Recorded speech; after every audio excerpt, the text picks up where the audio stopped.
college football playoff rankings have been released. Ooh. How you feel about it?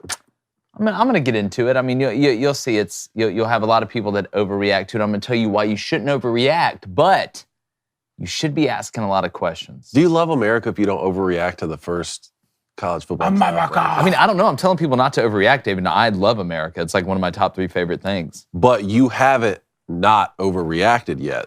Yeah. Not yet. I mean, we'll see how it goes. It may be coming. You're overreacting about underreacting. I can't wait to overreact. Well, I'm underreacting about overreacting, if we're really looking at it. But I want to overreact to apparently there's a Doug sequel. Doug sequel? The cartoon? Doug sequel, I guess. Never watched Doug. It's older. There's It's no a way bit, you don't know what Doug is. It's older. Blaine was watching. We're the same age. See? Well, I'm glad I didn't. Nickelodeon. Okay. Oh, there's a lot of better things. Quail Man. Nickelodeon. Quail Man. Quail Man? Don't act like Listen. Quail Man. Quail Man should probably turns into a quail. Look, Doug, Rugrats. So that sucks. Doug, Rugrats, You get Cat shot. Dog, Cat Dog. Dexter's Right, Lab, You're actually putting some good ones out there. Ren Rocket and Stimpy? Power. Ren and Stimpy? See, Renan's. I Wild never really got Thornberries? into Ren. Don't I know never really what got. that is. Don't That's a good bring one. that up. That's phenomenal. It's a great. good What one. the hell you I mean guess- bring that on up? it. It's based on a true. You don't know what that story is truly based on. Have you seen like what that's really based on? Yeah, they all got Steve killed. Irwin? Huh? Didn't they all get killed and eaten? Or something like that? I I don't won't care. tell you, The it's cartoon messed was up. great. Now the If we're going to really talk about what things they're based on, we can run down this rabbit hole. I guess Doug and Patty are going to have kids. I assume So that that's- means. so I it's assume like it means a together. next- Ill gross. I assume that I wanna means watch together. that. You knew they Or were did going to hook Doug- up. It's just Yeah. like, hey, Arnold and Helga. Like Arnold Come on and Helga now. were. Yeah. We all know they got Hey together. Arnold, move it, Now football it's head. weird. Now it's just Move it, football I want to head. talk about kid shows and hooking up at the same time. One of the FBI busts. Should this have just been a spinoff though? Like Quail Man should have just gotten their own Quail spinoff rather than a sequel. I don't know, like Professor It's like- Chaos it's in like- South Park. It's like Elf. And the Elf, and they find the little black book. He's like, it's peaches. But he's out of. What's more vulnerable than a peach? It is almost Christmas. The College Football Playoff Committee unveils its first ranking. The Rangers take a 3-1 lead in the World Series after losing Scherzer and Garcia. And we're going to break down some of the top trades and firings in the NFL deadline. I'm Jake Crane, and welcome to Crane & Company.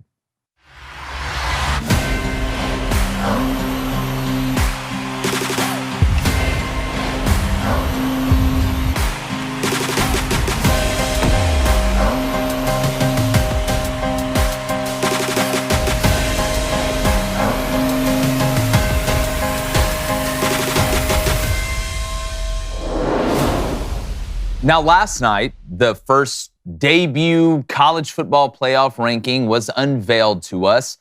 And before you overreact, understand that it's not about who right now, it's about why.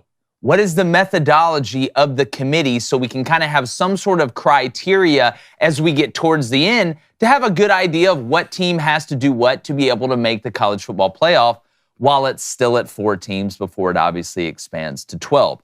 So when you look at the methodology of what the committee unveiled last night, and we're going to put that up on the screen, there are some conflicting criteria here that we really have to get down to the bottom of because it's going to be hard to make sense of it all at the end, and you don't just want to throw stuff at the wall and see if it sticks. Now, before we talk about, oh, well, this team shouldn't be number 1, or this team shouldn't be number 6, or this team shouldn't be number 9, understand a lot of this is going to work itself out. How, you say? Well, Ohio State still has to play Michigan and vice versa. Alabama still has to play LSU, Auburn, and maybe the SEC championship game. Georgia still has to play Ole Miss. Tennessee still has more work to do, plus an SEC championship game most likely. Over in the Pac-12, Oregon's still got to play USC. They've still got to play Oregon State and possibly a Pac-12 championship game. Washington with Michael Penix, well, they still have to play USC, plus a possible championship game over in the Pac-12. The Big 12 is cannibalizing itself. So there's going to be a lot of movement. This isn't where it ends up. But how we got here and why they are here is the most important thing. A couple problems that I have. How are we going to sit here and say Ohio State is number 1 because of what they did this year when Florida State is number 4? Georgia has a combined record of 28-37. Why are they number 2 in front of Florida State? Michigan has a combined record, opponent's record of 31-33. How are they in front of Florida State when Florida State's combined opponent record is 33 and 31. That doesn't make sense. I understand why you'd put Ohio State there, but you can't put Ohio State there and not put Florida State number 2 if we're going to have this Georgia-Michigan strength of schedule argument, and it's truly about this year. The next, we keep hearing about head-to-head. Oh, it matters. Oh, it matters. Okay, if it matters, then how in the hell is Oklahoma behind Texas when they both have an identical record and Texas's one loss is to Oklahoma? So, to the committee, I'm not upset at who you put where. It's why you put them there that I can't make sense of, and we're going to keep diving down into it. I'm bringing my co-host, former Michigan quarterback David Cohn, my brother, former Western State Colorado wide receiver Blaine Crane. David, your biggest takeaway from the unveiling of the college football playoff ranking last night when it came out, we texted back and forth a little bit, but we didn't want to give, each other our initial thoughts of. What were your initial thoughts before we get to the real power ranking? I do want to start by saying I think the College Football Playoff Committee has done a good job over the past 8 seasons. I think they've gotten this right more times than not, and I think that most of this is going to work itself out, even though this is an interesting year because we've seen an increased level of parity in the college game, and there's still only 4 slots before we move to this 12-team playoff. Having said that, I don't think anyone outside the state of Ohio right now has watched the Buckeyes play and said that is clearly the best team in football, which means to me the committee is clearly ranking these marquee matchups and strength of schedule, which I am in favor of. I've been saying that all season. I said it last year, particularly when you look at the schedules that Georgia and Michigan have played. If you're going to knock those teams for that and say, hey, we need marquee matchups in college football more than we need undefeated teams, I'm in favor of that, even though I think past this year it's not going to matter as much because the conference expansion is going to take care of this so much, where the non-conference matchups aren't going to be as big of a deal having to schedule those. But I am so glad you hit on the point about Florida State, because to me, the committee really worked themselves into a bind by not putting either Florida State at number 1 or at the very least 2. See, if they put Florida State at 2, right behind OSU, then they're sending a very clear message, and it's going to be received. Hey, when you open up against LSU or you go on the road and play Notre Dame, we are going to take that into consideration more than if you play a lighter, as you say, non-conference schedule. But they didn't do that. So now I'm getting mixed messages. It's like you want to leave Georgia at 2 and Michigan at 3 with Florida State behind them. Then what am I supposed to make of you then putting the Buckeyes at number 1? David, it's contradictory. It is. And I don't understand that. But then later down ballot, you can see when they have like a Tulane ahead of, say, undefeated Air Force, they're weighing that one loss to Ole Miss, that Tulane went and played Ole Miss, more than an undefeated Air Force team. So again, they're kind of trying to have their cake and eat it too. I tell you, the biggest winner out of all of this to me is Georgia. Without a doubt. Kirby Smart needed any more ammunition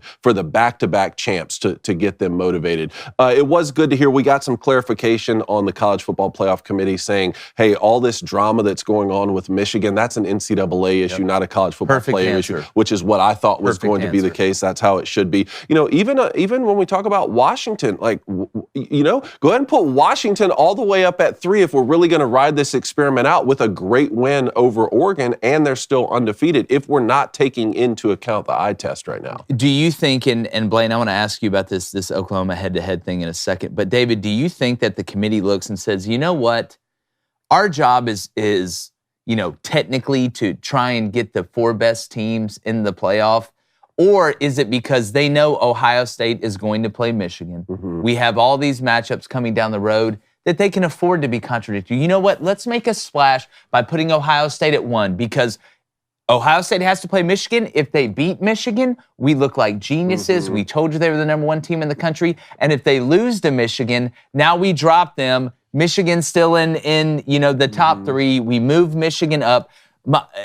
I feel like, is it almost the freedom of knowing these teams are going to play each other, which I don't like. Give me the criteria. Mm-hmm. Let's stick to this criteria so we can do this song and dance at least consistently up until the point of picking those last 4 teams, and then use that same criteria and let's get the 4 going that It's way. funny you say that because my brother Todd was texting me last night. He had an interesting take on this with OSU being put at number 1 from the jump here because I don't see the Buckeyes losing more than 1 game. And I think the only game really possibly they could drop is on the road at Michigan like they did last year. That could be, a top 3 matchup at the end of the day that not only decides the conference but decides who makes it in the college football playoff. And if you start with OSU at 1 and that's the only game they drop, and if it's the same situation as last year where they only have 1 loss but can't even go and compete in the conference championship because you didn't win the Big Ten East, then how many spots can you really drop them? Right? Like, is the committee just trying to set this up so they can slide the Buckeyes in again at 4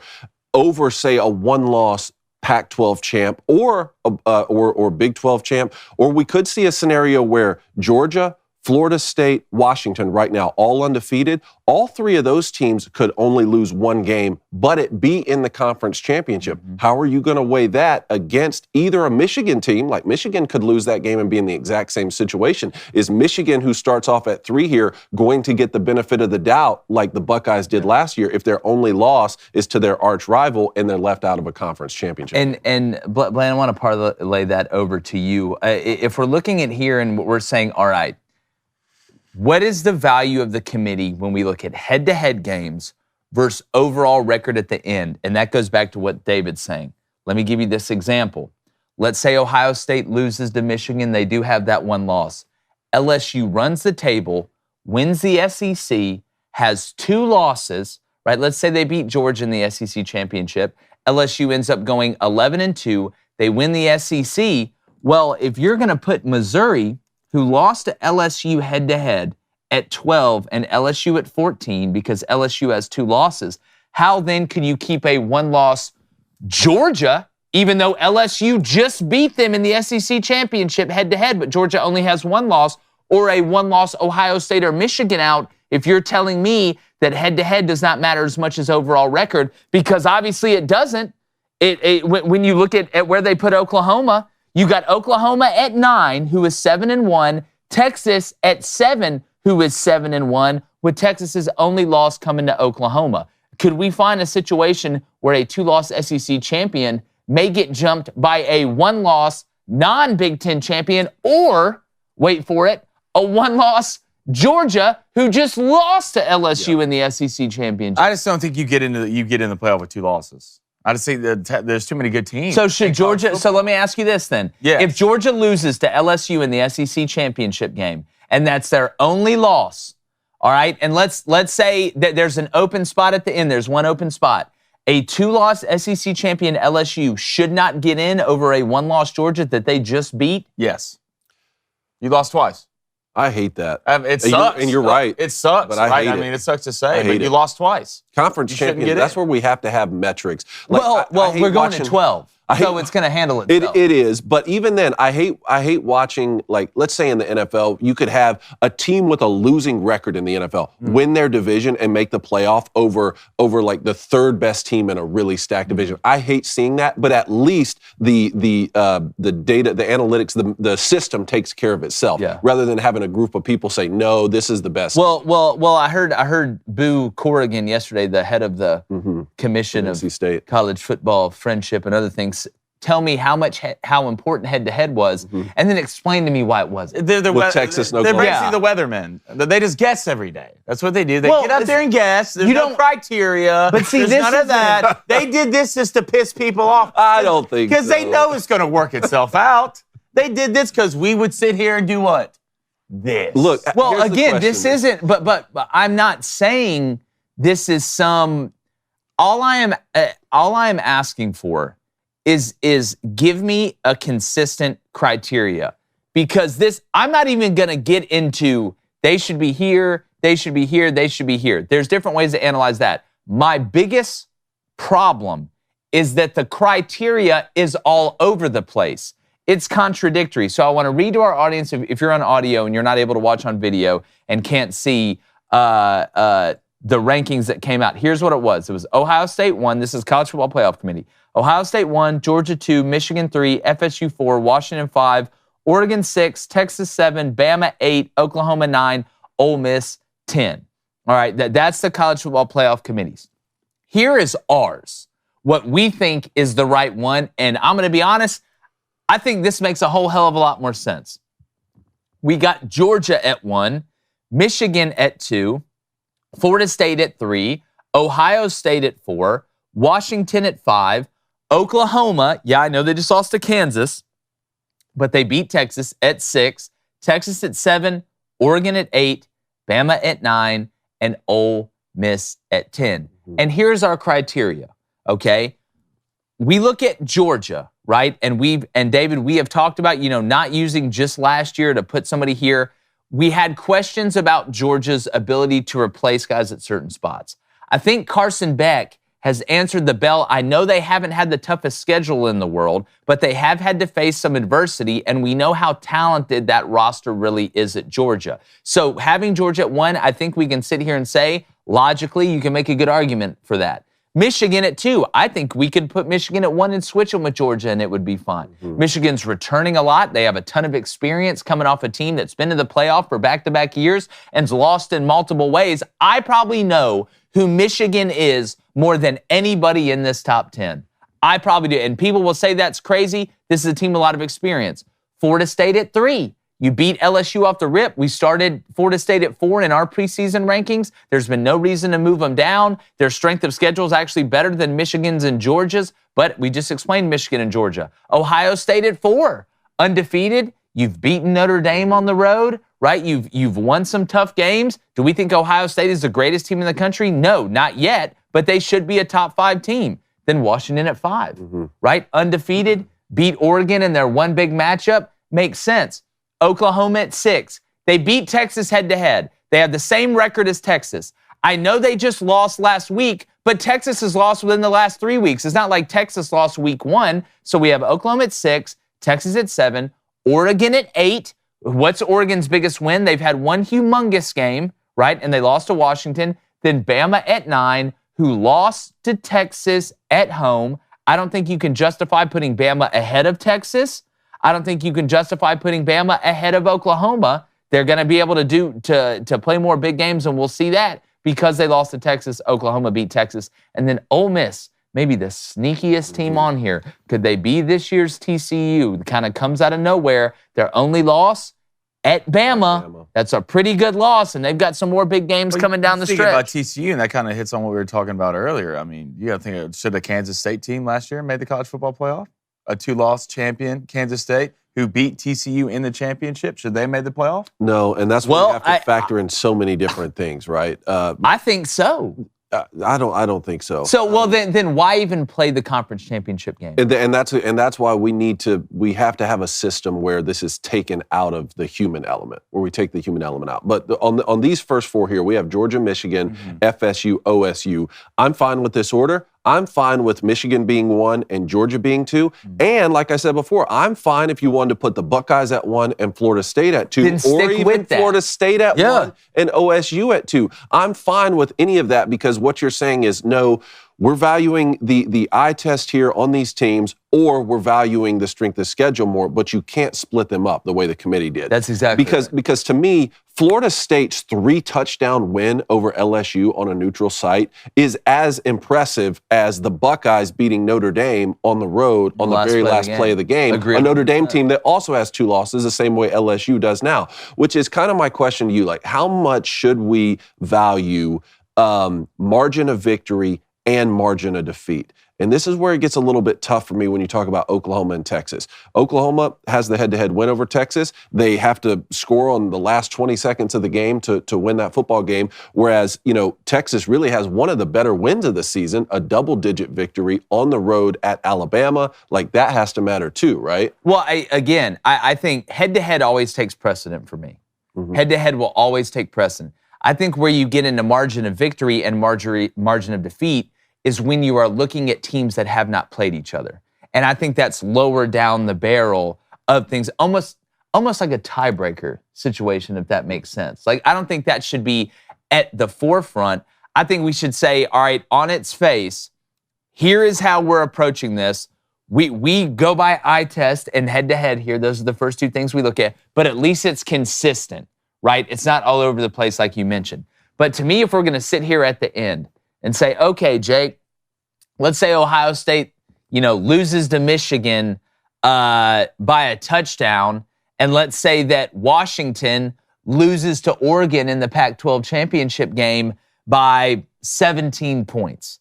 Am I going to sit here and say, all right, I'm going to take Ohio State over Washington, who didn't win their division because they only lost to Michigan, who won the Big Ten and is in the playoff by 7, when Washington's only loss is to a team they already beat during the regular season? Now they lost by 17 points. See, I think that's like down. It's something you got to look at. That's why if it's me, style points always matter. Like now, especially when it's 4. Like, and when it goes to 12, it's still going to matter. I don't think it'll matter as much. And where the game is. Because I agree with that 100% too. Both of Ohio State. If Ohio State I agree with that. Michigan and loses on a last-second field goal or something like that, and Washington, neutral side against Oregon, loses by whatever you say. But would Michigan have been given the same consideration last year? They went on the road to OSU, ended up winning that game. If they lose that, that'd be their only loss, and they would have been sitting outside the conference championship. Would they have slid in at 4 then? Well, to me, it's more impressive that Florida State beat LSU on a neutral site. Yes. It's more impressive that Oklahoma beat Texas on a neutral site. And it's the most impressive that Texas went to Alabama and won that game. But Oklahoma beat Texas on that neutral site, so it kind of works itself out. But the great part about the 12-team playoff, at least from what we've seen, is that if you do have a Kansas State situation, 2-loss that wins their conference championship, or an LSU possible potential situation, 2-loss conference champion, they're in because they won that conference championship. That's the best part about what. And we're getting rid of divisions.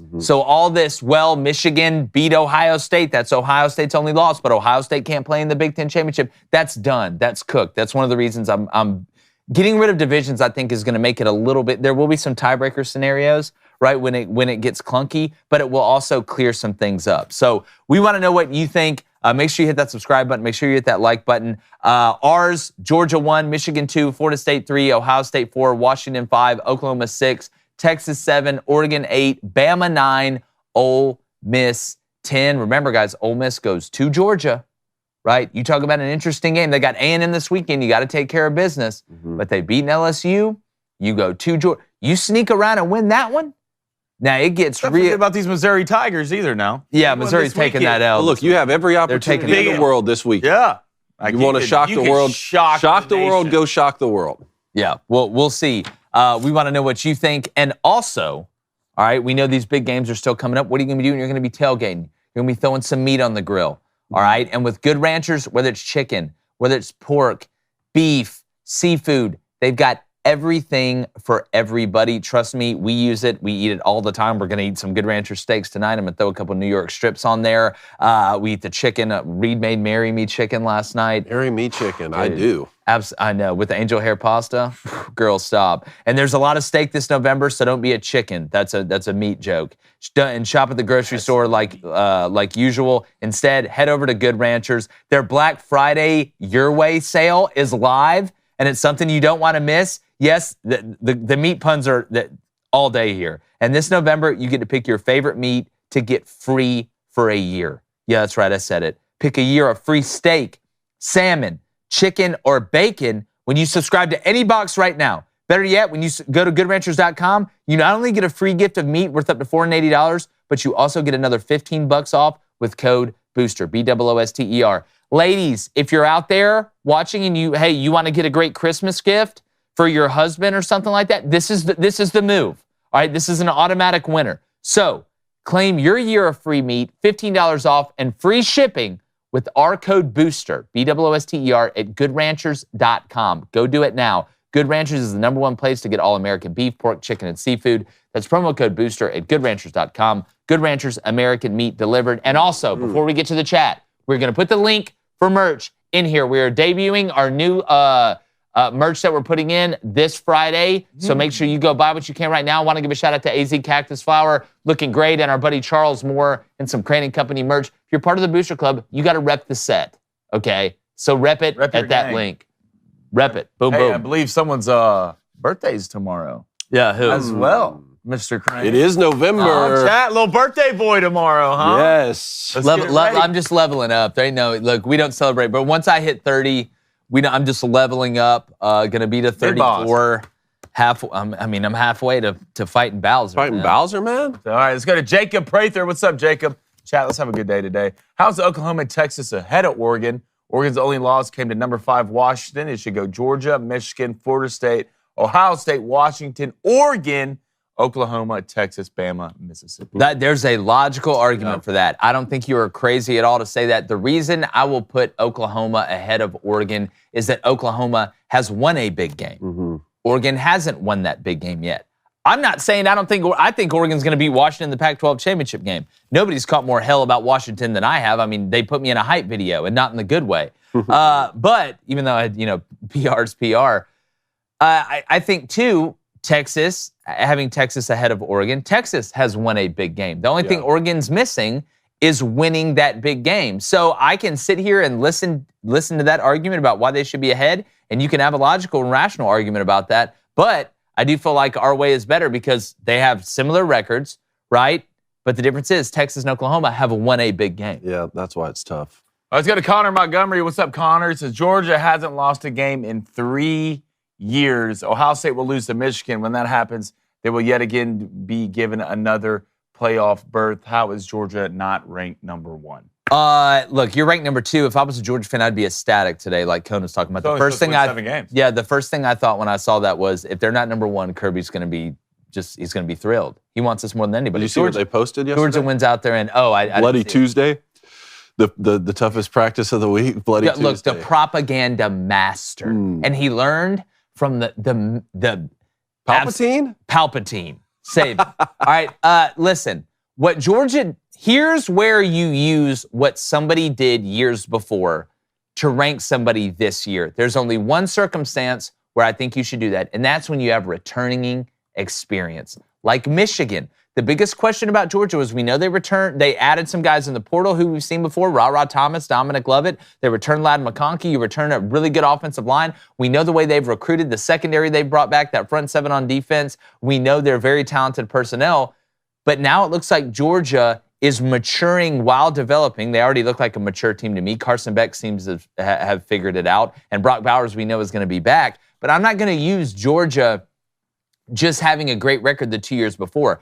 I'm going to use Georgia returning some pieces that I know how good they are to rank them number 1, just like we're doing with Michigan. So don't just look and say, oh, well, it'd be like ranking TCU. Some people had like TCU in the top 5 going into this year because of what they had last year. TCU basically lost everybody.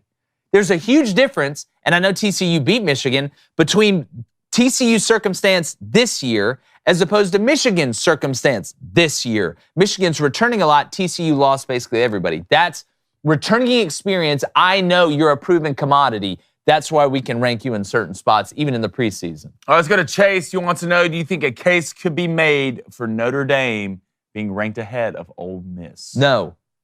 At all? No, not at all. What do you mean? Number 1, you have more losses, right? Notre Dame, you lost at Louisville. Again, the Ohio State loss at home, it's tough, but you still lost. I mean, Ole Miss's 1 loss is at Bama. Like, I just don't feel like we should sit here and when your only loss is on the road to a top 10 team, have some, and look, Louisville, I got a ton of respect for Brom, what he's doing. We talk about it all the time. Notre Dame is not a top 10 team. They're a top 15 team, and I agree with them being at 15 where the committee had them. All right, let's go to Chris. He says, say what you want about the BCS, but the right teams made the championship the majority of the time. I think you say the same thing about the CFP. I don't have a ton of qualms. I mean, it's having 4 options rather than just 2. It makes a world of difference. I mean, I don't have to tell you guys about the 2004 situation, right? What Auburn goes undefeated, doesn't get a chance to play. Like in that scenario, like we hadn't really seen a year when more than 4 teams can win the national championship. For sure. We saw plenty of years when more than 2 could win the national championship. So that was one of my arguments against college football playoff expansion. Was like, hey, we hadn't even run out the 4-team experiment before people were already clamoring for 8. Now we're going to get 12. But yeah, the BCS had plenty of problems when Auburn can't compete for a national championship against USC. see. Yeah, when you go undefeated in the SEC. All right, we're going to get to the chat. Make sure you hit that like button. We appreciate everybody in there. Please keep spreading the word about the show. We got our phone lines are opening up here in about 15 minutes. Going to try and get to those right after we have Matt Moscona coming on here in about 10 minutes. But NFL trade deadline was yesterday, and a coach got fired at midnight, talking about a scary Halloween. Yeah, it looks like Raiders owner Mark Davis has decided to part ways with head coach Josh McDaniels and general manager Dave Ziegler. He said, after much thought about what the Raiders need to do to move forward, I have decided to part ways with Josh and Dave. I want to thank them for their hard work and wish them and their families nothing but the best. This comes after that Monday night loss to the Lions. Yeah, I mean, look, Josh McDaniel, it's you know, you can say, oh, Devontae Adams got him fired. Oh, this person got him fired. Josh McDaniels got himself fired.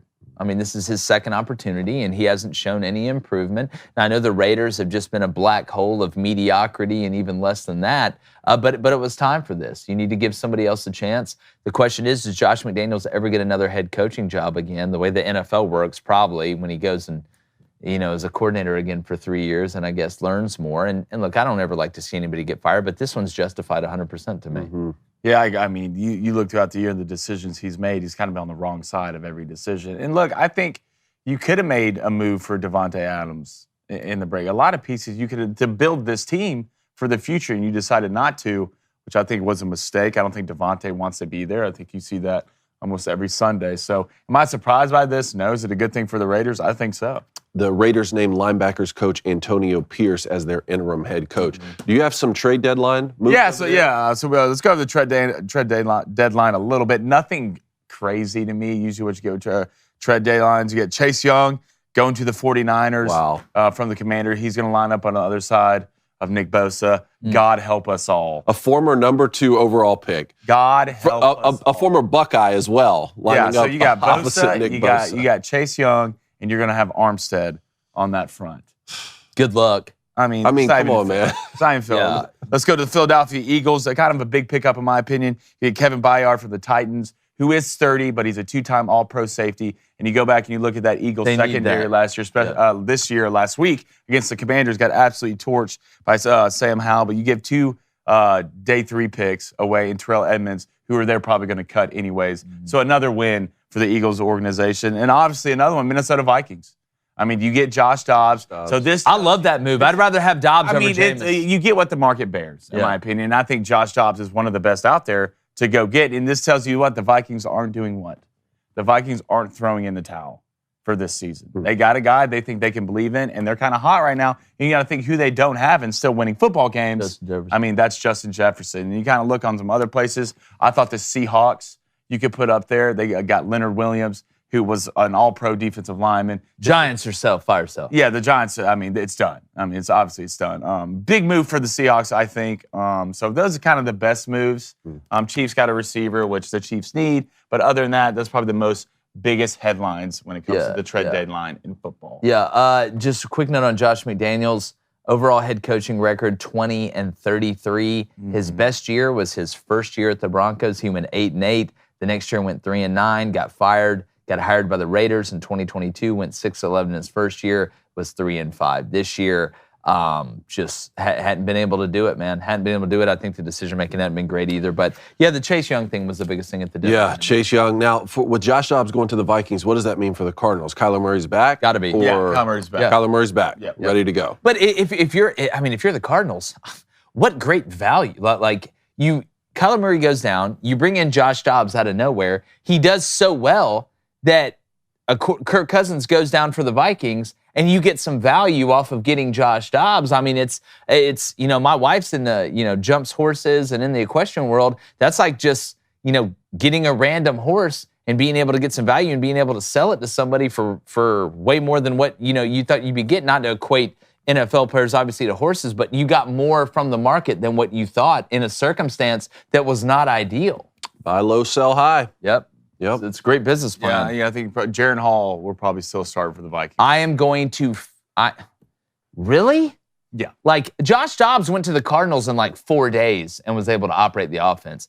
If Jaron Hall's a starting quarterback, I may put all the money I have on who's ever playing the Vikings. I think Nick Mullins is on that roster. The quarterback, he's banged up. He's not going to play. So right now, you only have Jaron Hall. I'm going to absolutely put everything I A lot of have. Wildcat Who package. do the Vikings have this weekend? Who do they play? It's a good question. Scanning. The Vikings will play. They're going on the road to the Falcons. Feels like a young, Jaron Hall, by the way, Desmond Ritter, mid-off. By the way, Game-way coup, game winner. by the way, I didn't realize that the Falcons head coach was like the owner of FedEx's like son. Oh, yeah. I would go for every fourth down. They got money. He's Like, what do I have to the worry? owner of FedEx, son? Yeah, like to create. Dog, I wouldn't be worried about any play. That's what I'm saying. I don't think like, he is. I would be in the best mood every day. Like, guys, we are going for every fourth down. Yeah. So you're gonna fire me? Oh, dang. So who do the Raiders go get as their head coach? And why is he the coach of USC? You already know who's coming Lincoln back. Riley, I don't think. You know who's coming Why? back. It's Gruden time, baby. They're not bringing Gruden back. I can No. only Third chance. No. I can only wish. I tell you who I think it might be, depending on how the rest of this year goes. Hmm. Oh, Harbaugh. Jim Harbaugh. I heard from some little birdies out there that they're fast tracking Jim Harbaugh's contract and trying to get that thing done Yup. quickly. Oh, I bet. Cool. That's what I said. Everybody asked me yesterday. I got asked on the radio. Oh, what do you think about Jim Harbaugh? You know, is Michigan gonna try and get him, out of the door or whatever? I was like, look, to me, this all depends on how this season goes. Because if Jim Harbaugh goes and wins a natty, right? They beat Ohio State again. Mhm. Michigan will bat down the hatches to defend this man. I'm talking Jon Snow. We'll Here come the see. White Walkers. Pull out the sword. You lose to Ohio State, you don't make the playoff, they will burn Jim Harbaugh at the stake. We'll see, Michigan man. is so just how it's going. Like how it's going is how we're gonna act. I'm telling you right now, if they win, they will defend this man to their dying breath. If they lose, they will put him in front of God and everybody and judge him and say, you are wrong. You are the problem, Jim. I'm just telling you. There were reports that his contract offer, the extension got pulled, and then Jim Harbaugh came out and said, no, that's not accurate. And then the very next day, the reports, and I heard the same thing as you from people inside the building, that no, the contract extension is getting fast-tracked now, which tells me that the University of Michigan has to have all the information that's at least up to date right now. They must not be worried about it because they wouldn't be giving him a contract. Yeah, they got all the information. They're ranked third in the college football playoff right now. That's all the information I need. Look, I'm from the SEC. Okay, that's where I come from. Oh, we're third? We did what? I don't care. Hold on. Do we have the Connor Stallions photo?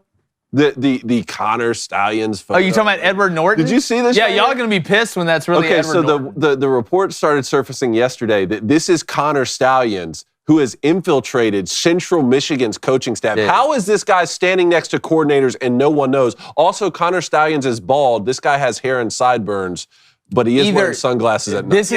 If you're ever gonna try to be a disguise, that's what you wear to a game. Well, you're wearing sunglasses at night. Dog, it's dark outside. Here's the way I look at this. Photophobia. This is either one of two things, and both of them are equally hilarious. One, this is not Connor Stallion. Yeah. And this poor guy is getting absolutely just pictures just getting passed around and put on blast for no reason. And we should know by now if that wasn't him.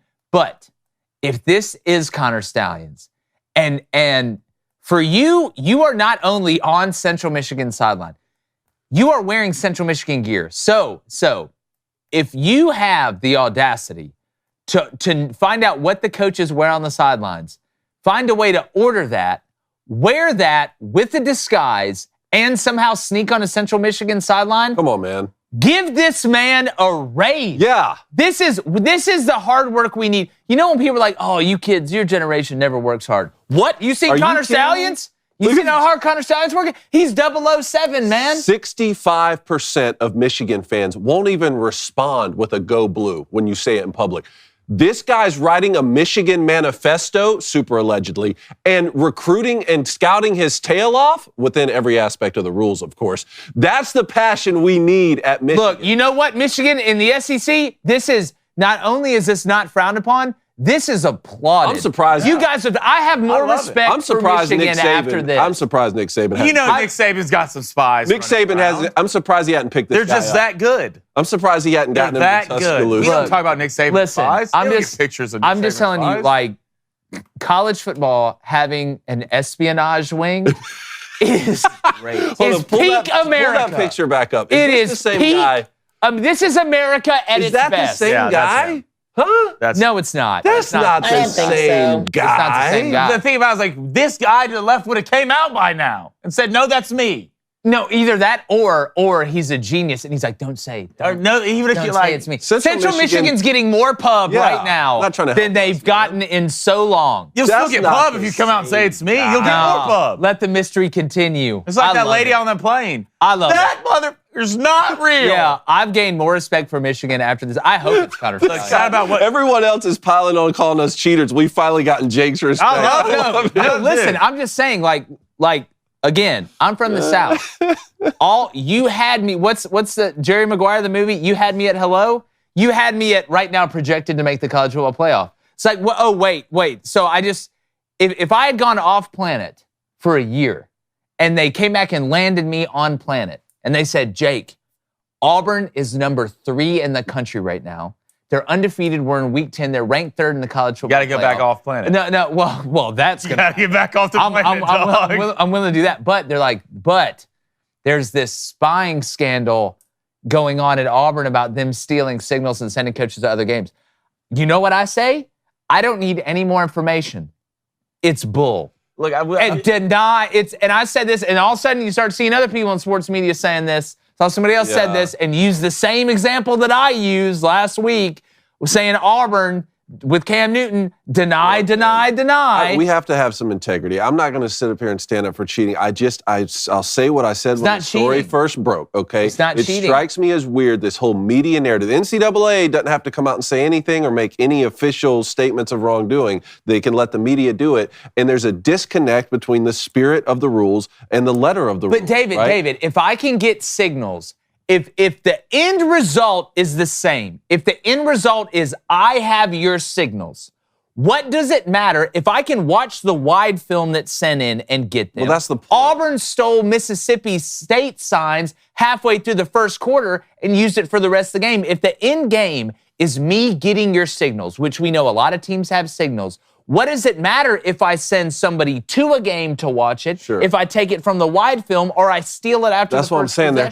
They're trying to have the best of both worlds here, where they can hold Michigan guilty in the court of public opinion by being against the spirit of the rules, which is sign stealing. But that's not against the letter of the rules, which is advanced scouting, which is like technically how you would be able to. Well, Auburn allegedly stole signs versus Mississippi State. We say this on the show all the time. I'll sacrifice a 30 for 30 for a national championship. For sure. Here's the other A million question. times. Without a doubt. Would Michigan fans right now sacrifice Jim Harbaugh's future tenure Yes. for a national championship? Yes. Would he do it? That's my question. Yes. I would Yes, almost NFL. pose that, like, would Jim Harbaugh say, like, hey, this is your last season at Michigan, you go on, move back to the NFL, whatever, for a national championship? Yes.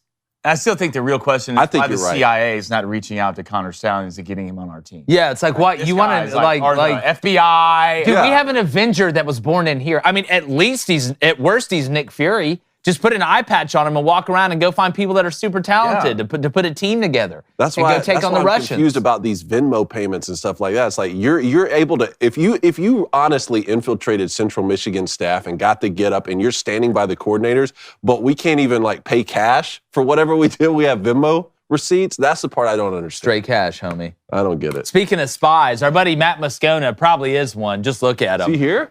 He's the host after AFR After Further Review. One of our good buddies, covers pretty much everything, but he's obviously talking a lot of LSU and the Saints, who all of a sudden figured out offense. That's what happens when you play the Colts. But Matt Moscona, the man with the only man in the world with that last name. Matty, what's up, dude? I'm really confused. I'm listening to the show, and Jake, you're defending Michigan, and Cone, you're against Michigan? No, don't say that. Wow. Don't say that. I'm just Benedict trying to Arnold. lay That out was this. No. That what just happened? Hey, and Matt, No, he it's likes not. candy corn too. What a weirdo. I like candy corn. Cone. See, I remember that. That's what I I'm with remember you. from last year. Look, man. Mike Leach hates candy corn. Team That's all I candy need. corn. That was the That's biggest L Mike Leach ever took. Moscona Ah! knows what he's talking about. You know, I'd also just like to point, just to enter into evidence, the fact that I was a very fat kid. So if it had sugar in it, I was eating it no matter what. Nice. That means you could hit. Did you give out candy corn for treats? No, because No, you I didn't eat because it. it sucks, David. Does candy corn have sugar in it? I'm not convinced. Hey, listen, I don't want to get too off topic, but I really think last night I had the perfect combination of candy to give out to trick-or-treaters. I had in one of the bowls, these are our options. Okay. Reese's. Full size or minis? Well, there was 2 cups. 2 cups. Okay. All right. I'm not giving them the king size. No, that's full size. This isn't the roaring 20. No, you're already ahead of the game. So Reese's, Kit Kat. All right. Reese's, Kit Kat, Hershey's. Yes. Actually, not Hershey's, Jeremy's, but we'll just normal chocolate. Okay. And then Almond Joys. Oh, okay. See, I said Snickers. That's the first thing I said. Get the fat out of your ears. Reese's. That was the first thing you did. So I have 2 questions, if I could. I don't mean to derail the entire point of me coming on the show today, but can I ask 2 quick questions? Yeah. Sure. Okay.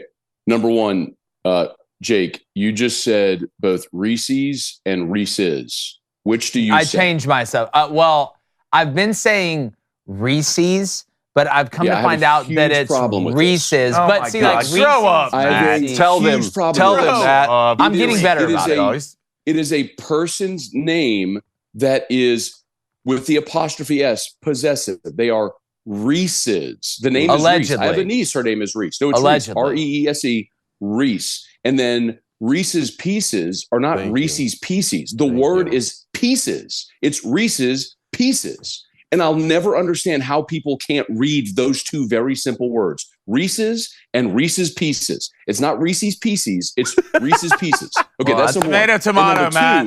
It's not tomato. It's tomato, Matt.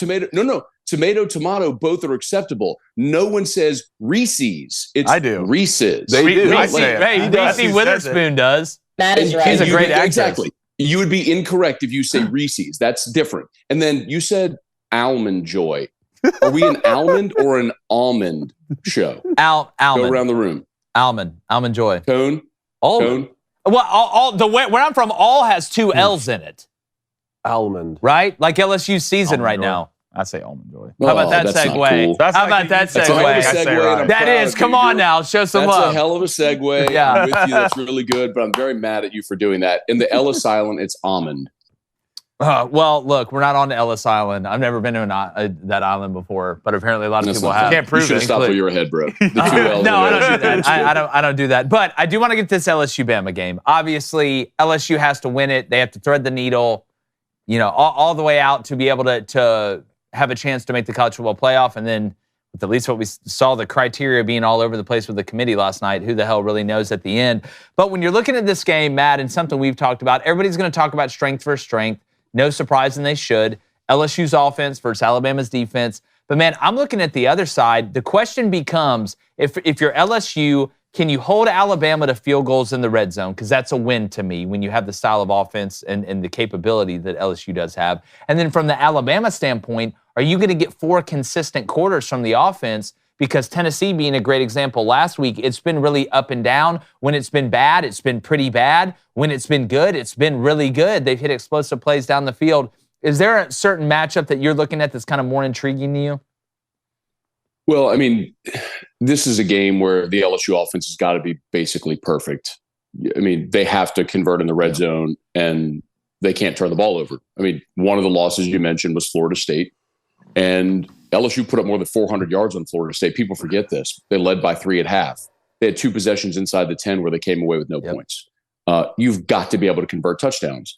But LSU's offense has certainly gotten much more dynamic since that opener. So that obviously, guys, I mean, this is going to be the same game we saw play out when LSU played Arkansas, Ole Miss, Missouri, that 3-game stretch where nobody stopped anybody. It was a 4-quarter game. Who had the ball last, and could you make a play in the 4th quarter? But Jake, to your point, I do agree with LSU's defense. They're like, we've talked a lot about the injuries this week, and I'm not saying that they're insignificant, but even with those players, you weren't good defensively. I don't think LSU's magically going to find itself defensively and be great on the road in Tuscaloosa against Alabama.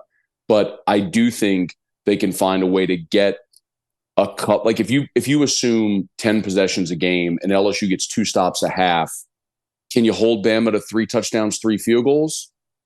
And if they're somewhere in the mid-30s, can you score 40? Upper 30s or 40? I think that's probably how this game goes.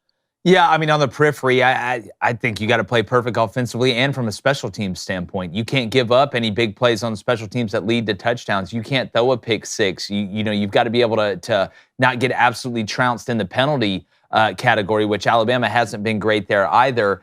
When it comes down to Harold Perkins, I'm already seeing people saying, oh, Harold Perkins needs to be a spy against Jalen Milroe the whole game. Some of the same people that were saying that LSU was, a couple nickels short of a dime for having Harold Perkins being a spy on Jordan Travis the whole time for Florida State. You've got to mix it up, right? You've got to give them different looks. If I say, Matt Moscona, you're in charge of the defense. Your name's already Matt, so we're halfway there.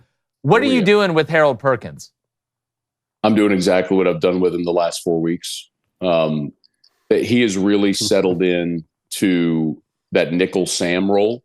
Yeah. And guys, there's been two steadying things that have happened with this defense from when, like, that Ole Miss game. I don't know if people actually understand this. When LSU lost that game, they gave up 711 yards of offense. That is literally the most yardage an LSU team in 130 years of football has ever given up in a game. I mean, it was literally the worst defensive performance in the history of the program.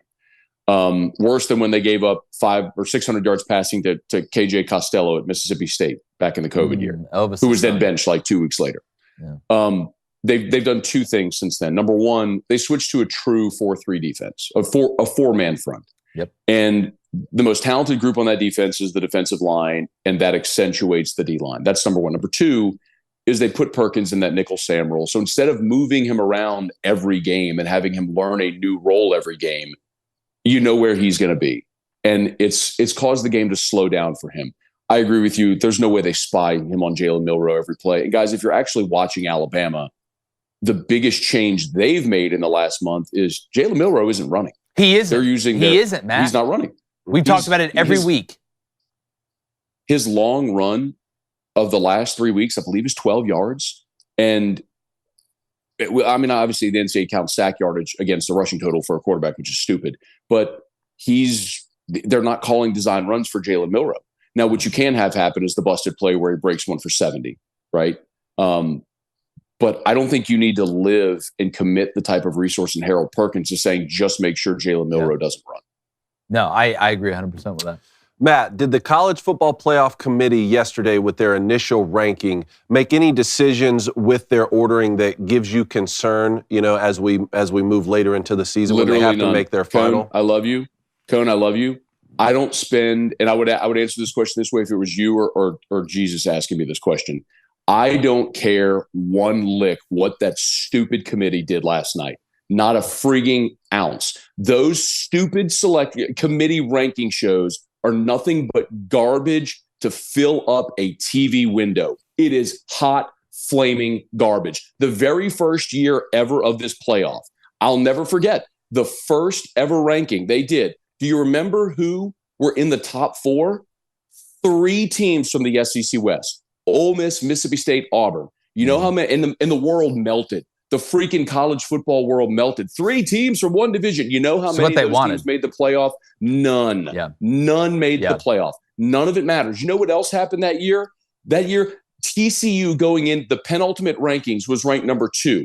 They didn't play and dropped out of the ranking because the committee didn't want to have to deal with TCU and Baylor having the same record, them wanting TCU in, but Baylor having the head-to-head. So they said, what we'll do? We'll just throw you out and put Ohio State in after they beat a bad Wisconsin team. The committee's going to do whatever it wants after the championship Saturday. So I don't care about the rankings last night. I didn't even watch, Cone. I could not even tell you what they did last night. I have no idea. I'm sure, like we all expected, by the way, I'm sure we expected Georgia, Michigan, Ohio State, and Florida State. I guarantee you, without even looking at it, that's not how the 4 went because they have to do something. Of course, because they have to do something. So, we looked at game control and defensive flow. Yeah. And, this team's strength of record against this team's defensive efficiency metric. And we got to go listen to Honey Boo Boo run up there on the stage with interview with Reese Davis, whoever does it. And it's a gigantic waste of time. Yeah. I completely refuse to give any of my life's attention to that stupid show until the one that actually matters. Well, fair enough, but let me tell you why this could come into play, especially when we start talking about LSU down the stretch, because the Buckeyes were ranked number 1 yesterday, so you were right. They did do something that we weren't expecting with. But FSU's 4. But you know, there it is. If we have another scenario like we had last year, which is quite possible, where the Buckeyes' only loss is at Michigan on the road, where that keeps them out of a conference championship. Now you'll have a 1-loss Buckeye team that didn't get to compete for the Big Ten championship on the outside, whereas this year, LSU sits here with 2 losses. They go into Tuscaloosa this weekend. We could have a situation where LSU wins the conference with 2 losses. I have a hard time believing the SEC champ is not going to make the college football playoff. That is something that we have never seen, but we also never have seen a 2-loss team make the college football playoff. If you're having to make decisions down the stretch between a 1-loss Buckeye team who didn't make a conference championship game, or say a 1-loss Oregon or Texas team that didn't make that lost in their conference championship, something like that, that's where the conversation gets interesting. I mean, can LSU, if they run the table here, make the college football playoff over some of these 1-loss teams? Can they? Sure. But how many 1-loss teams are going to be sitting there that first week in December, Cone? That's the problem. Like, Oregon maybe takes another loss. What if, whichever Ohio State or Michigan is going to make the Big Ten championship game, one of them would obviously have a loss, and then the other might lose in the Big Ten. Well, then neither one of them will lose the Big Ten championship game, let's be honest. If you have an undefeated Big Ten champion, they're in. What if Florida State runs the table? I don't think a 2-loss Big 12 team is getting in. Mm-hmm. Is Kansas's win over Oklahoma, is that a terrible loss for OU so they don't get? I don't know. Like, I understand why we have the conversation, but nothing the committee did last night, Cone, I think gives any credence to what might happen at the beginning of December, because ultimately what they're going to do is whatever they want to do. They're going to order it however they want with no precedent. Like, the one thing, and I get so frustrated going through this every week in 2019, because there was a year where that 2019 LSU team was jumped by Cincinnati. And they talked about strength of schedule with Cincinnati as a reason that they jumped. And ultimately we saw what happened. It just doesn't matter. Like, they'll contradict themselves every single week. And just make it work in the end, however they want to make it work. If LSU runs the table, wins out, finishes 10-2, beats an undefeated Georgia team, they have a great case to get in. But this is why we need an expanded playoff. Right? Like, this is the thing why I can't understand any college football fan that wouldn't love the opportunity to not have to have this conversation and actually go play real football games. Like, on-campus playoff games in December to decide all this, instead of letting these goons in a hotel ballroom in suburban Dallas make decisions on game control. Yeah, ADs and old former coaches kick rocks, man. Yeah, I know. We need to find those 2 twins that Vegas has. Like, they got the avatar ponytails connected underneath the casino that gives them all the spreads and the over-unders. The precogs? Like, yeah, the precogs, definitely. It's like deja vu. But Matt, 2 things in. So the one thing I look for is there a criteria that is uniform that the committee is going to use? That's the main thing I get at. I don't care who is where. I care why they're there. But once again, and to your point, it seems as though the criteria is contradictory.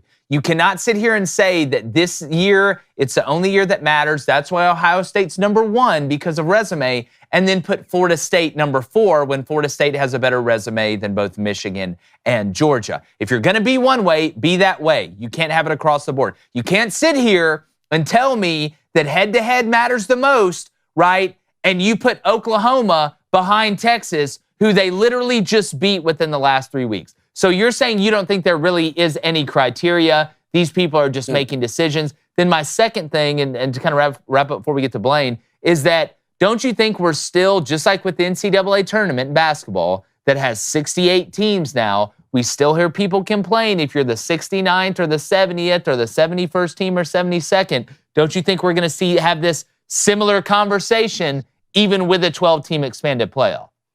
Of course, but I don't feel bad for teams 69, 70, 71. Fair. You made your bed, lay in it. Fair. I won't feel as bad for team 13, 14, 15 as I do for team 5 when here's a great example. Cone will appreciate this. Was it 2016 when Penn State had a head-to-head win over Ohio State and won the Big Ten, and Penn State didn't get in the playoff, but Ohio State did? Yeah. I mean, what are we doing? Like that. And the other thing too, guys, is teams are allowed to improve as the season goes along.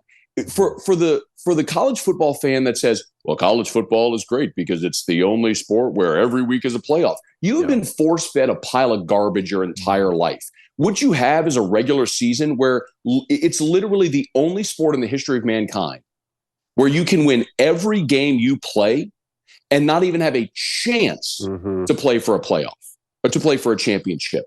So no, loading up schedules with a bunch of directional schools and games that nobody wants to see is not good for college football. It's a money grab and it's a pile of trash. And I'm passionate about it because I love college football, just like y'all do. And this is going to be better for the sport. Like, give me more teams that are playing for something in November. You know what those games mean? It means a home game in December. It means making the playoff or getting a bye. All those things that give you a greater chance of winning a championship, but you're still going to play it out on the field. Why is it okay for literally every other sport in the history of mankind, but not college football? Oh, I know why. Because we've got old dudes in ugly blazers lining their pockets with bowl games that players finally realize are meaningless, so they don't even bother to show up. Yep.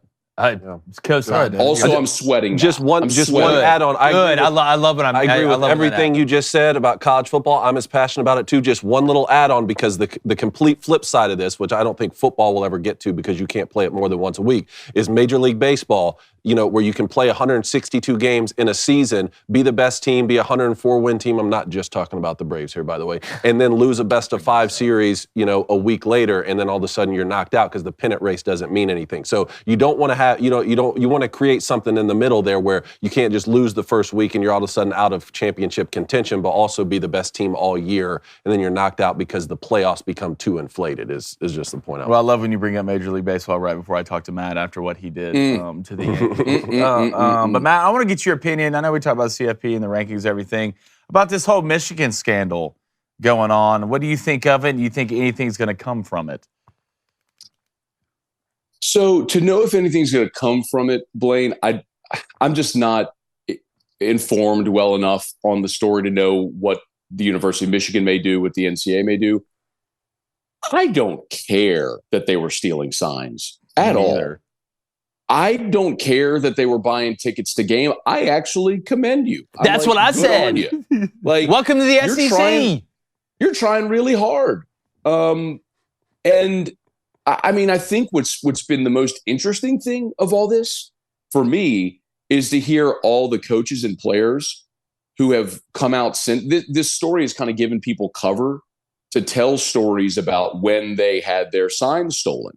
I mean, Ed Ogeron, I think, told this story recently about the 2019 championship game against Clemson, where he told Steve Ensminger after LSU got down, like LSU had a couple of 3 and outs to start the game, and he's like, hey, change up our signs, and then boom, boom, boom, LSU started scoring again. They thought maybe Clemson had stolen their signs. So, I mean, I don't know. I'm not levying any accusation against Clemson. It's just something that clearly coaches, even in a game, think is possible. So clearly it's something that is widespread enough. Yeah. I mean, I don't know that we're picking on Michigan or whatever. I think it's really stupid that this guy was like buying, knowing it's against the rules to go buy tickets in your name, like leaving a paper trail. Like, that's on Venmo. Stupid. Yeah. I mean, come on. Like, at least like use a pseudonym, man. I respect like wearing the sunglasses in a Central Michigan hat on the sideline. I mean, that's not exactly inconspicuous. Like, it's a night game and you're wearing sunglasses. We're all looking at you now, guy. Yeah. So I just think the way they went about it was kind of dumb, but I'm not mad at him for stealing signals. I can't wait to hear Dabo come out on his next radio call about you accusing him of cheating in the national. Yeah. So Matt Moscona, you should just be grateful. You should just be grateful Dabo did what he did. But Matt, tell everybody where they can find your stuff, brother. Yeah, man. If you could spell my name, you can find me on the internet. But ESPN Radio all throughout Louisiana, and you catch it on YouTube or streaming. Just search After Further Review. Yeah, Matt Moscona, big Almond Joy guy. Matt, we appreciate it, buddy. See you guys. All right. Let's go and get to calls. We'll get to Huddle Up before we get out of here. All right, too. sounds good. Some of these calls. Let's go to Sean in Baton Rouge. Sean, what's up, man? Johnny. Operator wants to put me on through. Got to send my love to Crane and crew. Good God. He's got Mars this Okay, morning. writing that down. So, I need you guys to help me win the water cooler, okay? Because I'm getting clowned on in the chat and in the Twitter groups. So I need you guys to help me understand, right? I want to make one statement clear. LSU is not a top 10 team. Like, they're not. Okay, I don't care if they beat Alabama, they beat A&M, they beat Florida, they beat Georgia in the SEC championship game. Don't care. Not a top 10 team. They shouldn't go to the playoff. Like, I get that, okay? What I said in the group, and people are jumping all over me for, is how is LSU ranked behind Missouri, right? And I'm in agreement with Matt. The rankings only matter at the end, right? Everybody knows that. But everyone's saying, hey, dummy, LSU has 2 losses and Missouri only has 1. Oh, okay, so the number of losses is what you care about. Got it. Why is Tulane and Air Force ranked 24 and 25 when 10 teams in front of them have 2 losses? Yeah. Oh, well, that's stupid, Sean. It's contradictory. Those are group of 5 teams. Those are group of 5 teams. They're not Power 5 teams. Oh, that's really interesting. Okay, so the conferences matter. Got it. Okay, so why is Notre Dame in front of Oregon State? Yeah. Why is Notre Dame in front of Tennessee? Why is Notre Dame in front of Utah? And they say, oh, Sean, you're so stupid. Notre Dame is better than those teams. Oh, so it matters who's better than someone else. It matters who would win in a matchup. It matters who is a better team. Oh, that's so weird because my counting was pretty good when LSU won 49-39 against Missouri. That's so weird. I thought, so the better team matters. It's not the number of losses and it's not the conference. So I find that so strange to me that I'm being told, hey, dummy, count the 2 losses. Well, we already beat this team, so how can we be worse than them? So help me with the water cooler. Help me understand why everyone is clowning me for this take. It makes no sense. We beat this team. Why are we behind them? Why are we ranked worse than them? Well, listen, I think if you'd have came out with a college football playoff ranking and yours was contradictory all over the place, then you should get clowned for that. But that's not what you're saying. You're saying if you were in charge of making the rankings, you would take a head-to-head winner that may have 1 more loss than the other team and put them ahead of the team that they beat head-to-head. That's what you're saying, correct? In certain instances, yeah. Well, to me, it's. I'm not saying if it's between 1 and 2 losses, or it's between, well, really just 1 and 2 losses. I think that's. I don't think that's a bad argument. But like I get that argument. To me, I think Kansas State should have gotten in over TCU last year for beating them head to head. I think LSU, if they beat Georgia in the SEC championship game and Georgia ends up with 1 loss and LSU has 2 losses, but LSU won the conference and beat them head-to-head in the last game they played, they should be in. But guess what? I'm going to be consistent the whole way through with that. I'm not going to sit here and say, all right, well, in this very similar circumstance, I'm going to do this. But in this also very similar circumstance, I'm going to do the complete opposite. I'll go back to what I said. How is Ohio State number 1 and Florida State is 4 in this ranking? That's my problem. Well, how many head-to-head losses need to outweigh, or how many losses need to outweigh a head-to-head win? See, it's got to be 1. At some point, you lose so many games. Like, there's so many different criteria and metrics. Like, you couldn't even put this puzzle piece together. I mean, Virginia beat North Carolina. Would you have Virginia ahead of North Carolina right now? No, but see, their losses are totally different, right? You have one. But that's what I'm saying is like that Virginia would get to say. To me, it's this instance. It's one team is 6-2, one team is 7-1. One team is 11-1, one team is 10-2. So they should write that into the criteria. They should write that into the criteria. But at least it'll be consistent, in my opinion. All right, let's get to the next caller, Sean. Great call. Appreciate it, Sean. Thanks, man. All right, Chad in Oklahoma. Here we go. He sent us receipts yesterday that he tried to call in, so this is a Pongo alert. Chad, talk to us. I believe you. Slander. Lies. Mistruths. Fake news? Elaborate, please. Martin Luther, Mandela, Galileo Galilei, I am among them now. I've spent every day since I came out of the nursery in '92 to build up, a reputation of truth-telling. I never run. Yeah. Okay? I love it. How are you feeling? Oklahoma didn't look, well, I felt better. It's been a tough couple days, there's been numerous people messaging me both on Twitter, a lot of them out of the trust tree, guys I haven't really loved it, but it's, fair enough. I come in, I talk a little heat. And by the way, Mike Gundy just can't stop running his mouth. We'll get to that in 1 second. But this Kansas game, and guys, tell me this. I'm honestly confused.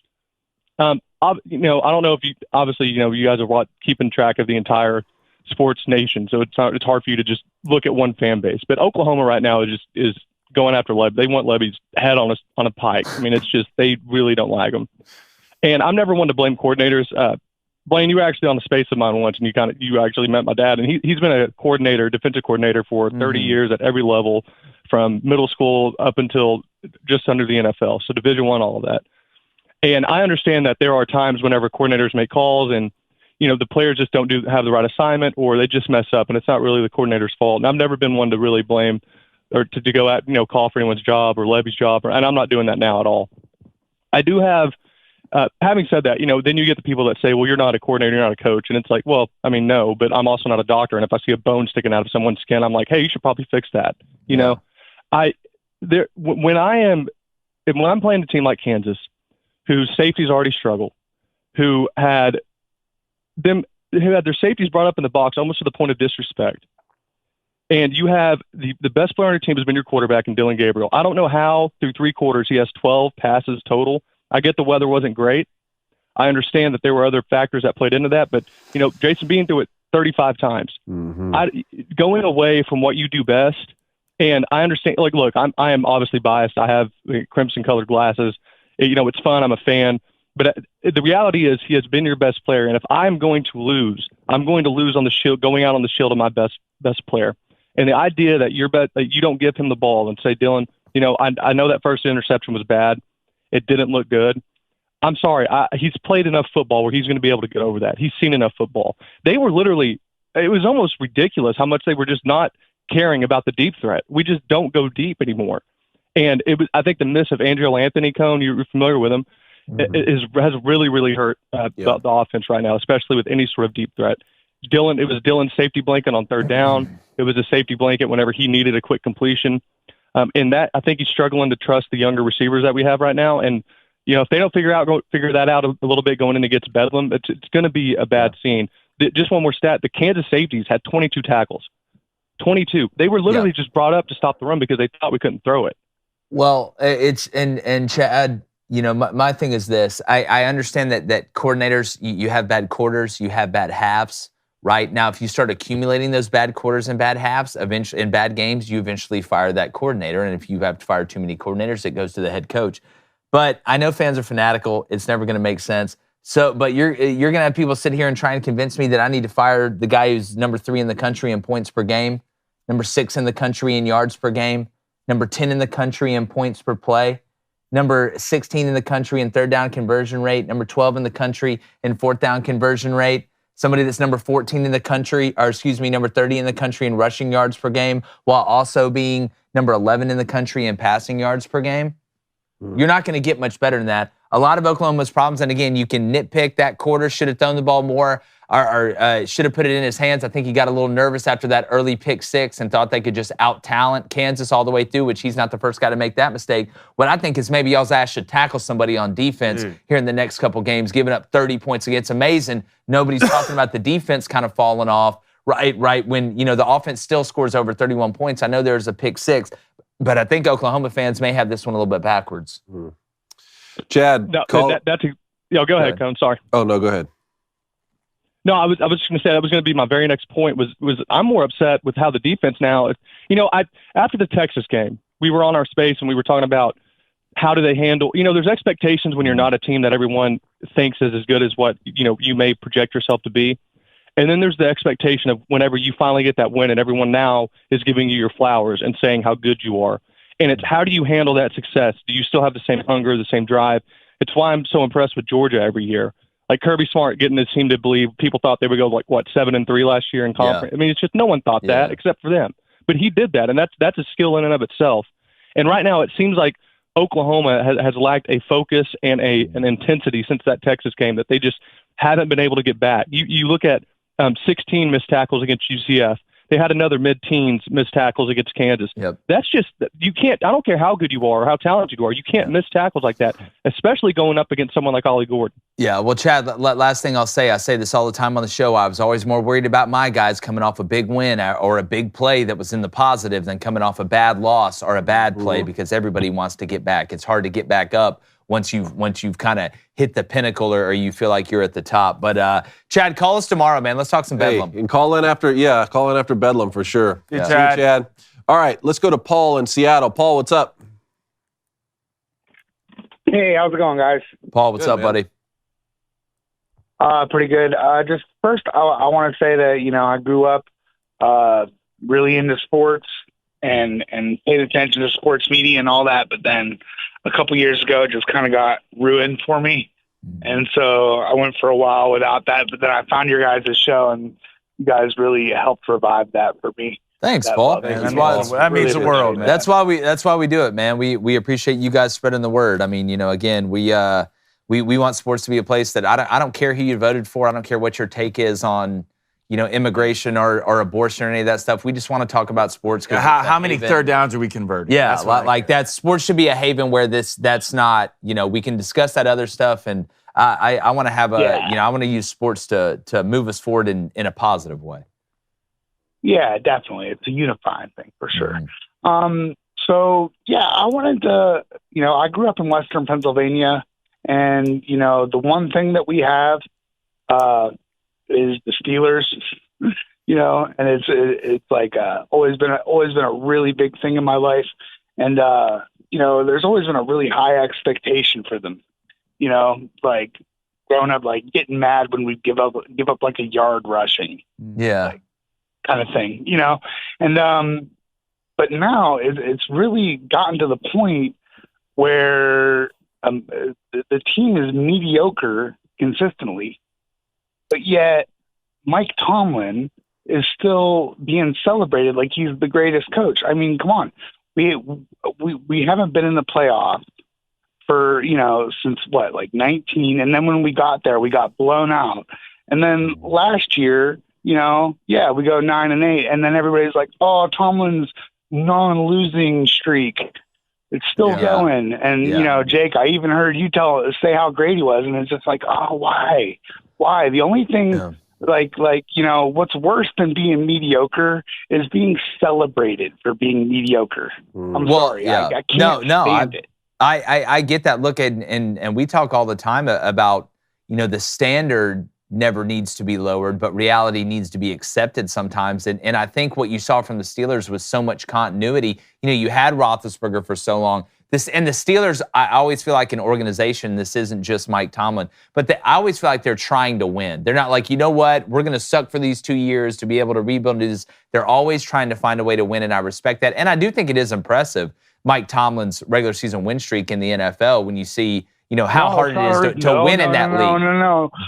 It's the non-losing streak. The non-losing streak. You can put it that way. But to me, it's still impressive. But the standard at Pittsburgh is very high, and that standard was set before Mike Tomlin got there. He was able to carry it to a certain extent. But I think we may be seeing what's going on with Mike Tomlin and the Steelers, and it getting to the point where every great run comes to an end, right? Every era comes to an end. We're already having that conversation about Dabo Swinney and Clemson, and they won 10 games last year, and they're off to a 4-4 start this year. So when I look at it, I think that standard is a good thing for Pittsburgh, though. I don't think you should lose that, because the minute you lose that, you lose your edge. The minute the locker room loses that, they lose their edge. The minute your culture loses that, then you fall back to the middle of the pack. And that's what typically separates teams that are able to not only survive, but thrive. It's when the losses start piling up, something has to change. It isn't just accepted.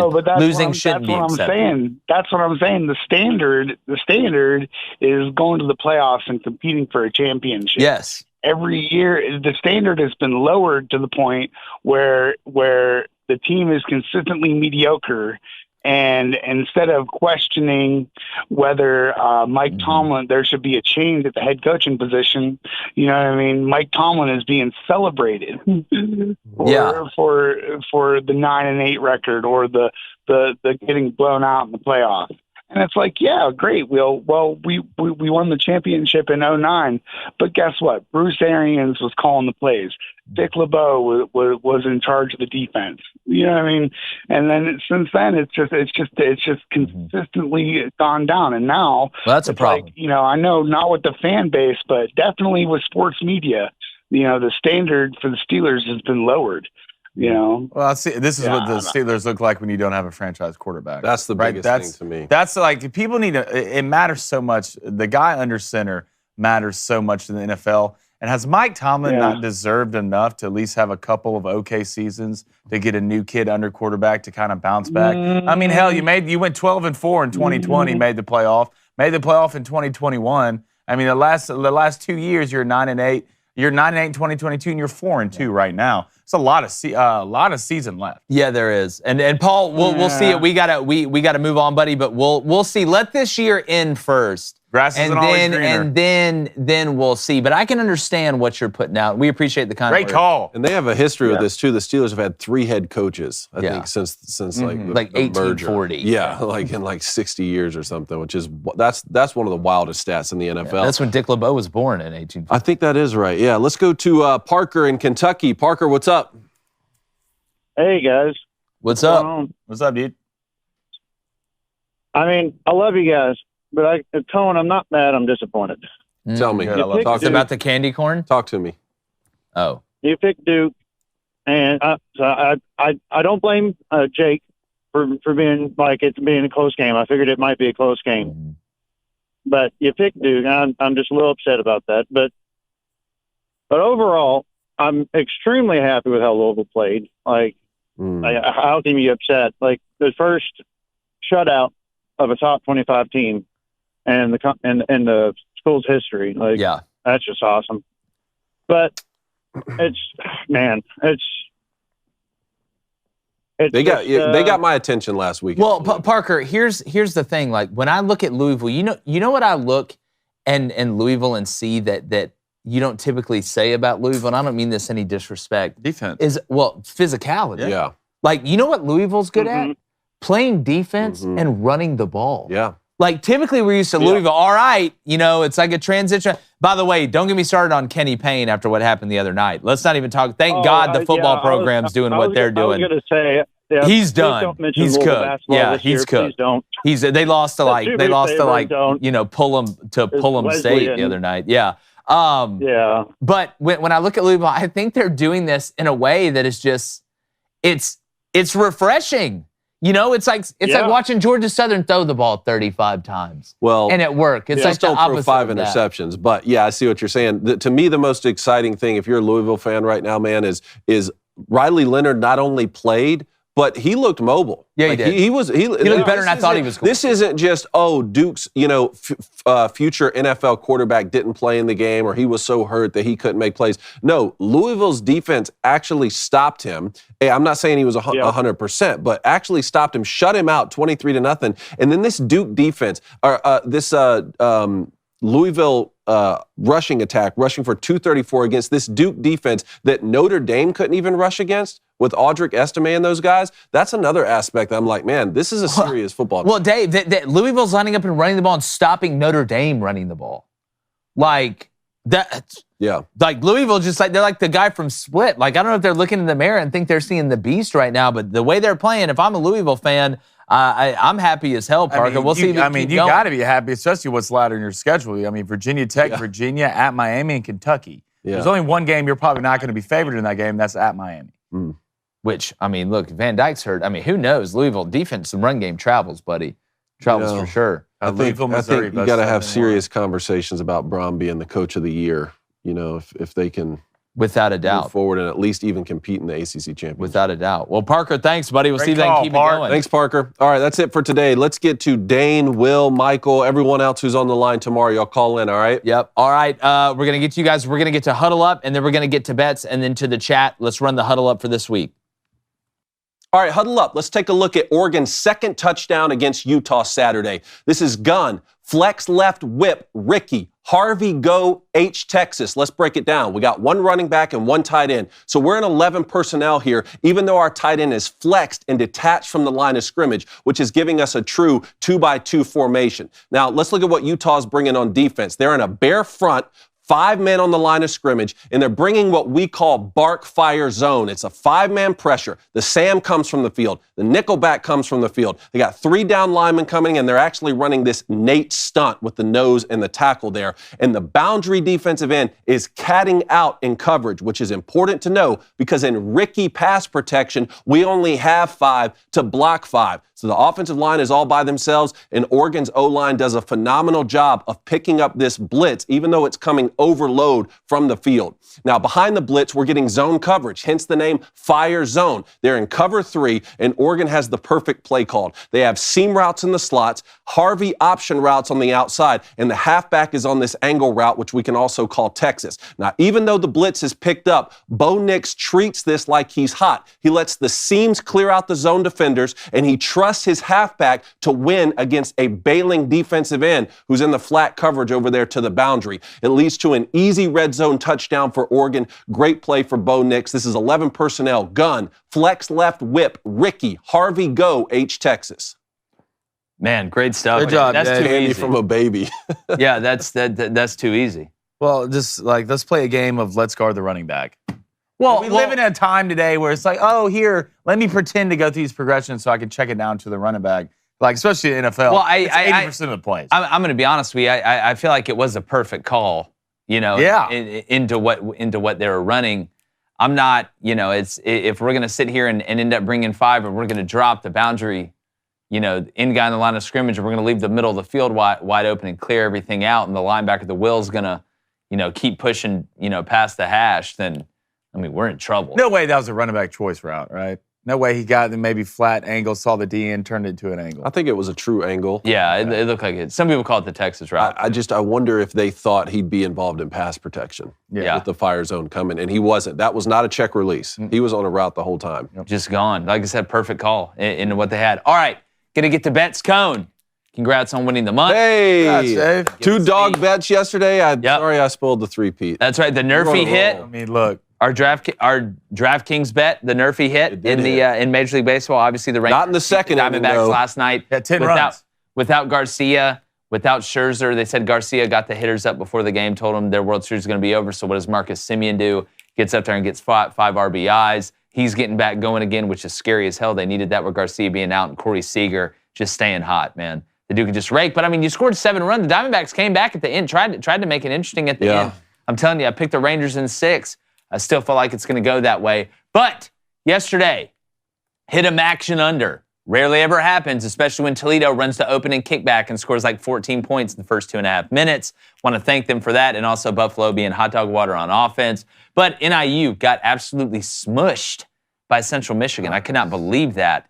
But tonight, going to go back with it. Back in the action. Give me Akron -4. God, I hate this, but Kent State is so bad offensively. This is a rivalry, boys. Kent State versus Akron. This is going to be a hell of a college basketball game. I can promise you that. Going to be an ugly football game. Give me Akron -4 at home. And then I'm going with the fighting Scott Lefflers. Throw that dip in. Let's get weird. -5 against Ball State, who just, again, is offensive.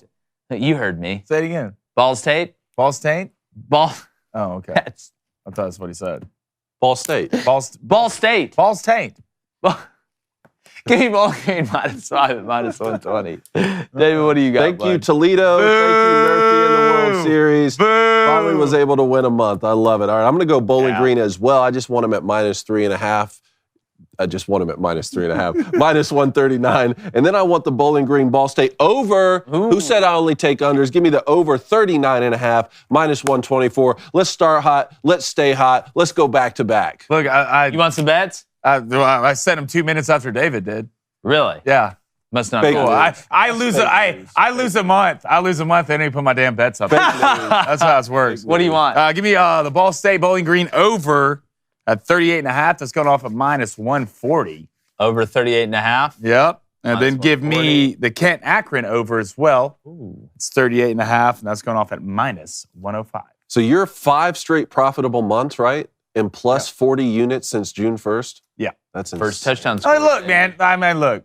Kudos to you. Great win. Thank you. There's It was a no great asterisk win. by this, but it hurts me, right, when we have the same adjusted record. All right, basically the same. We're both up 6 bets. You're up 0.03 units. I'm up 11. It just kind of hurts. But great win. Do we have the same record? Nah, David, like the adjusted record doesn't carry as much weight as the overall record. So David was 52-46. But what do we base it off of? The adjusted record. But I feel like I've adjusted lost, record's like a I've lost smaller ones like percentage this. than Where You're I've 52 been to. and 46. I'm 58 and 52. So we're both. No, go to the overall bets record though. That's the one in the front. But then why would we have the adjusted? Because that does it can help you a little bit. It's just counts. not. We're basing it off the adjusted. Yeah, we are. So divide your adjusted record, divide mine. That's where you get the percentages. Yeah, I know. I've lost months like this before on the adjusted percentage, despite being up more units.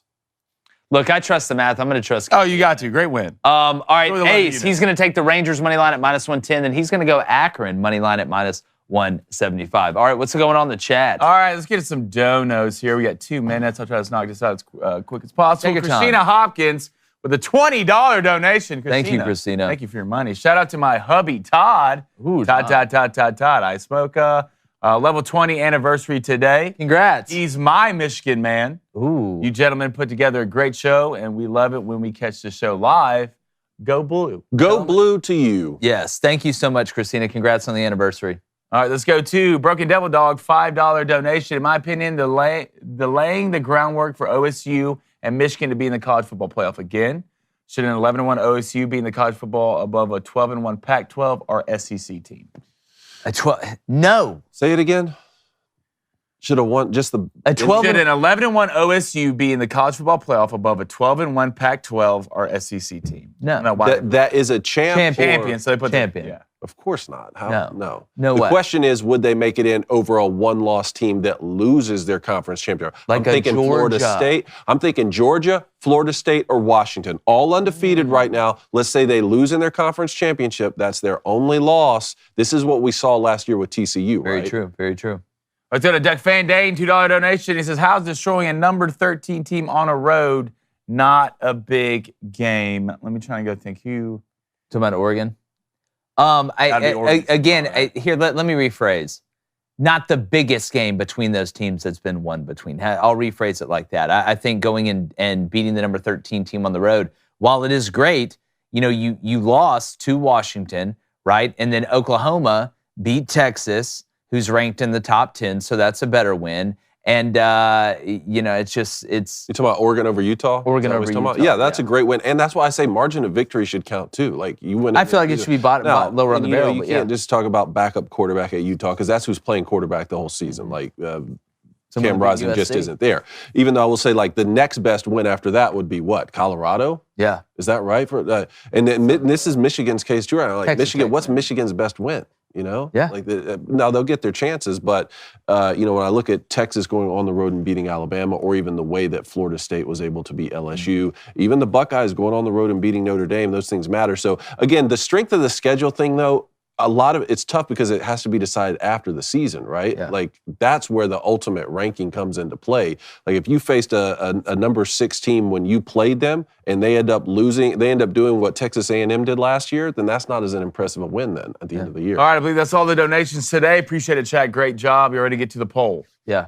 Who should be ranked number 1? How many options? Georgia, Michigan, Ohio State, Florida State. I'm going to say they said Georgia, 41%. 50%.